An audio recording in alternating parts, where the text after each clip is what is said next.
اعوذ باللہ من الشیطان الرجیم بسم اللہ الرحمن الرحیم اللہم صلی علی محمد وآل محمد وعجل فرجہم واہلک عدوہم۔ 27 رجب المرجب مبعث نبوی کا دن ہے کہ جس دن وحی کا آغاز ہوا، جس دن جہالت کی تاریکیوں میں ایک نور کا آغاز ہوا۔ سب سے جو پہلی بات ہے کہ 27 جو رجب ہے یہ تمام شیعہ علماء کا مشہور نظریہ، بلکہ میں یوں کہوں کہ سب کا اسی کے اوپر اتفاق ہے کہ یہ 27 رجب جو ہے وہ معراج کی مناسبت نہیں ہے، بلکہ یہ مناسبت ہے وحی کے نازل ہونے کی مناسبت ہے کہ جب سب سے پہلے جو ہے وہ حضرت جبرائیل علیہ السلام وحی کے طور پر رسول خدا صلی اللہ علیہ وآلہ وسلم کے پاس تشریف لائے، اور اس دن کو ہم کیا کہتے ہیں کہ رسول مبعوث برسالت ہوئے، کہ ان کو جو ہے وہ بھیجا گیا رسول کے طور پہ کہ اب وہ اپنی مشن کا کیا کریں، آغاز کریں۔ اگرچہ یہ بات ہمارے نزدیک واضح ہے کہ رسول اور امام جب پیدا ہوتے ہیں تو اسی وقت سے وہ معصوم ہوتے ہیں، اسی وقت سے وہ نبی اور امام ہوتے ہیں، لیکن جو ایک آغاز ہے، ایک جو سسٹم کا پریکٹیکل طور پہ آغاز ہے، اس کے لیے ظاہری بات ہے وہ جو 40 سال کی عمر ہے رسول خدا صلی اللہ علیہ وآلہ وسلم کی، اسی دن کیا ہے آغاز ہوئی۔ باقی ہماری جو جتنی بھی کتابیں ہیں، آپ کتب اربعہ میں چلے جائیں، الکافی میں چلے جائیں،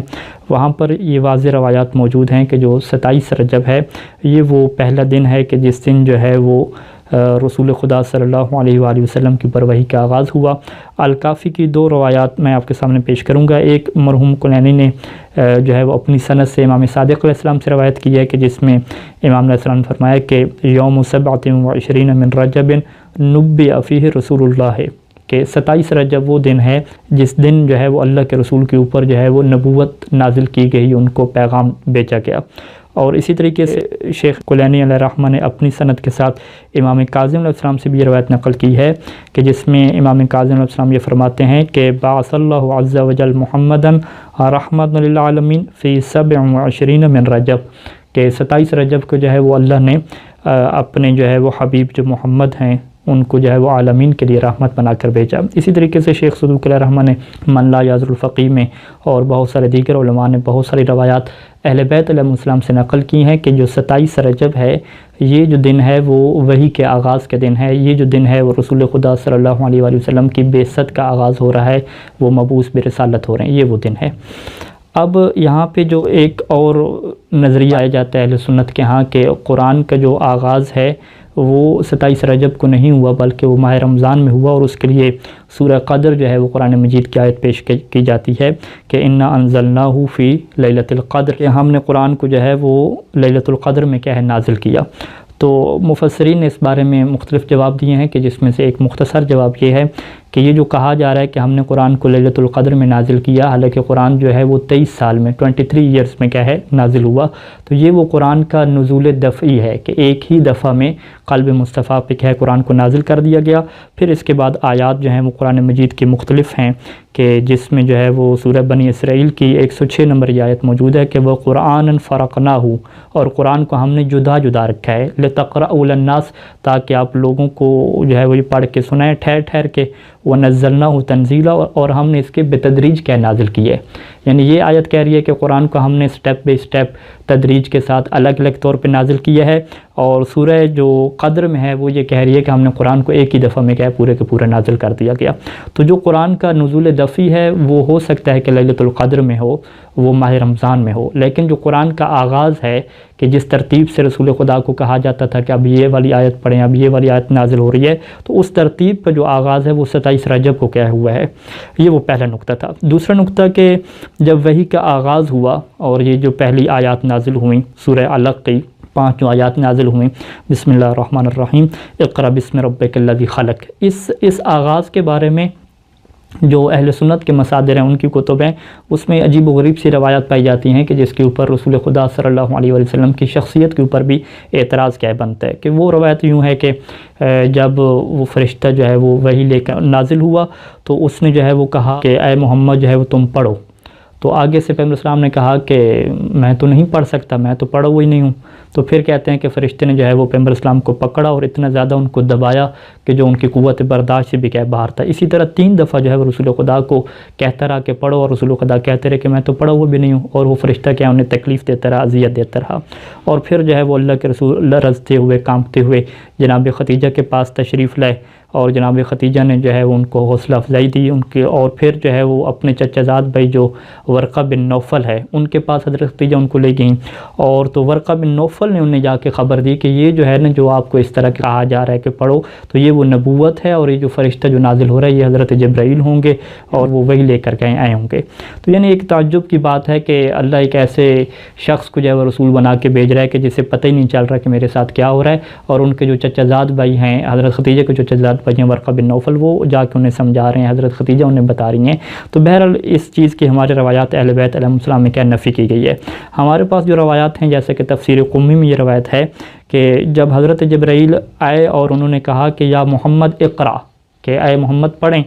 تو آگے سے پیغمبر اسلام نے یہ نہیں فرمایا کہ میں پڑھا ہوا نہیں ہوں، بلکہ فرمایا کہ وما اقرأ، کہ میں کیا پڑھوں، کہ یہ بتائیے کیا پڑھنا ہے۔ تو پھر حضرت جبرائیل نے فرمایا کہ اقرأ بسم ربک الذی خلق، کہ اپنے اس رب کے نام سے پڑھیں کہ جس نے آپ کو پیدا کیا۔ پھر یہ جو روایت ہے امام محمد باقر علیہ السلام کی ہے کہ اس میں جو ہے وہ امام فرماتے ہیں یعنی خالق نورک الاقدم، کہ آپ کے نور کو پیدا کیا، پھر جو ہے وہ آپ کے نور سے جو ہے وہ علی علیہ السلام کو جو ہے وہ خلق فرمایا، اور پھر قرآن کی آیت نازل ہوئی کہ اقرأ وربک الاکرم الذی علم بالقلم، یعنی علم علی ابن ابی طالب علیہ السلام، کہ اس رب کے نام سے پڑھیں کہ جس نے جو ہے وہ قلم کے ذریعے سے سکھایا، یعنی علی علیہ السلام کو سکھایا، اور علم الانسان ما لم یعلم، اور یعنی علم علی من الکتابۃ لکا، اور علی علیہ السلام کو جو ہے وہ کتابت لکھنا سکھایا کہ علی علیہ السلام آپ کے لیے کیا ہے لکھیں گے اور کاتب کیا ہے وہی بنیں گے۔ اور اسی طریقے سے جو ہے وہ بحار الانوار میں اور دیگر کتب میں یہ روایت بھی موجود ہے کہ جب رسول خدا صلی اللہ علیہ وآلہ وسلم کے اوپر وحی نازل ہو گئی تو وہ ایک پریشانی میں تھے کہ میں کس طریقے سے یہ جو جاہل قسم کے لوگ ہیں ان کو جا کے بتاؤں گا کہ میرے اوپر وحی نازل ہو رہی ہے، وہ سارے مجھے مجنون کہیں گے، پاگل کہیں گے، تو یہ بڑی ان کو ٹینشن تھی اس حوالے سے۔ تو اب یہ کہتے ہیں روایت میں ہے کہ جب رسول خدا کی یہ جو دل کی تنگی تھی، دلی طور پہ تنگ ہو رہے تھے کہ اب میں کیسے بتاؤں گا، تو اللہ نے ان کے دل کو جو ہے وہ شرح صدر عطا فرمائی، ان کے دل میں اطمینان پیدا ہوا۔ وہ کس طرح سے پیدا ہوا؟ وہ اس طریقے سے کہ فَأَنْتَقَ الْجِبَالَ وَالصَّخُورَ وَالْمَدَرَ، کہ اللہ تعالیٰ نے جتنے پہاڑ تھے، جتنی چٹانیں تھیں، جتنی جو ہے وہ مٹی کے ڈھیلے تھے، سب کو جو ہے وہ قوت گویائی عطا کی، سب نے کیا بولنا شروع کر دیا۔ اور جیسے جیسے رسول خدا جو ہے وہ پہاڑ سے نازل ہو رہے تھے، ہر چیز جو ہے وہ رسول خدا کو یہ کہہ رہی تھی کہ السلام علیکہ یا محمد، السلام علیکہ یا ولی اللہ، السلام علیکہ یا رسول اللہ، اے اللہ کے رسول ہمارا سلام ہو، فإن اللہ عز وجل فضلک وجملک وزینک واکرمک،